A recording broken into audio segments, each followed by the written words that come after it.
Bonjour, oui c'est vendredi et si tu te dis ah c'est dur le réveil, je suis fatigué, si tu passes une mauvaise journée, bah déjà écoute-nous, voilà ça ira mieux.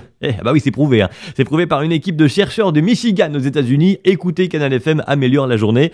Il y a aussi un proverbe tibétain qui dit la même chose, le Dalai Lama lui-même recommande d'écouter Canal FM, ainsi que mon proctologue.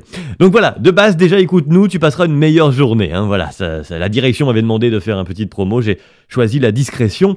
Voilà, en plus si jamais vraiment tu passes une mauvaise journée, eh bien pense à ce jeune chinois dont je vais te parler. La journée va s'illuminer d'un coup, c'est-à-dire que, pour aiguiller un petit peu, si ce chinois est un personnage de cinéma par exemple, eh bien il serait probablement le petit toc-toc dans La vie est un long fleuve tranquille, tu vois.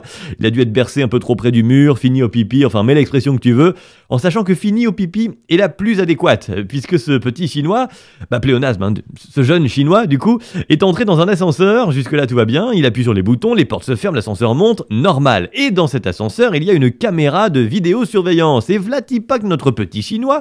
Ah non, on a dit pléonasme. Que notre chinois sort son petit kiki, son kiki du coup, ils doivent avoir des grosses voitures pour compenser les chinois, je ne sais pas. Bref, il se met à pisser telle une vache, tu vois, genre sans pression.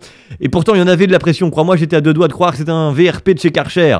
C'est con, il y avait les parois de l'ascenseur, parce que sinon, pour un concours de celui qui pisse le plus loin, il avait ses chances.